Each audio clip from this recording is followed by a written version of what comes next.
বিশ্বকাপ ফুটবলের মহাযজ্ঞ এখন শেষার্ধে। ৪৮ দেশের অংশগ্রহণের এই আসরে এরই মধ্যে বিদায় নিয়েছে ৪০টি দেশ।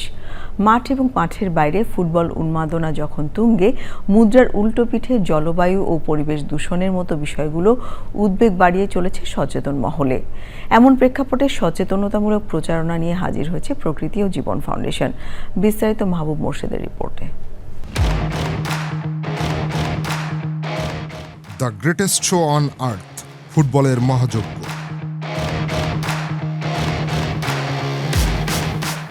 যুক্তরাষ্ট্র, কানাডা, মেক্সিকো, ৩ দেশের ১৬ শহরে ১০৪ ম্যাচের আয়োজন।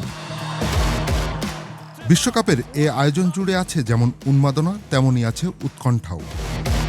কার্বন নিঃসরণ, মাত্রাতিরিক্ত প্লাস্টিকের ব্যবহার, ডিজিটাল কার্বন ফুটপ্রিন্ট ছড়িয়ে পড়া, বৈশ্বিক উষ্ণতা বৃদ্ধির মতো বিষয়গুলো উদ্বেগের পারদ বাড়িয়েছে পরিবেশ সচেতনদের। বাংলাদেশও এর বাইরে নয়। সচেতনতামূলক প্রচারণা চালিয়ে সবার আগে প্রকৃতি ও জীবন ফাউন্ডেশন। ডিজিটাল প্রচারণায় তাদের বিশেষ আয়োজন।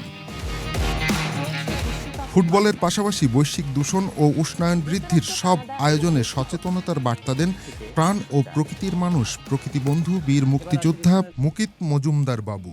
ফিফার নিয়মে কিনতে হবে ৫৯০ মিলিলিটারের সিঙ্গেল ইউজ প্লাস্টিকের বোতল। ফলাফল বিশাল প্লাস্টিকের বর্জ্য। যেভাবে আমরা সবাই ফুটবলকে ভালোবাসি এবং আমাদের প্রত্যেকেরই কিন্তু প্রিয় দল আছে, সেভাবে আমরা যদি পরিবেশকে ভালোবাসি, বাঁচবে পরিবেশ, বাঁচবো আমরা। এরই মধ্যে অনলাইন দুনিয়ায় আলোড়ন তুলেছে প্রকৃতি ও জীবন ফাউন্ডেশনের ডিজিটাল প্রচারণা।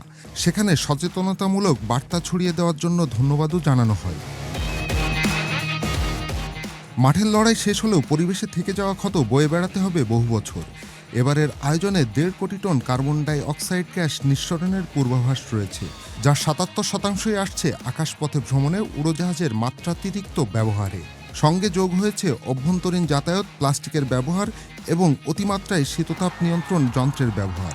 যদিও ২০৪০ সালের মধ্যে নেট জিরো কার্বন নিঃসরণের লক্ষ্য নির্ধারণ করেছে ফুটবলের নিয়ন্ত্রণ সংস্থা ফিফা।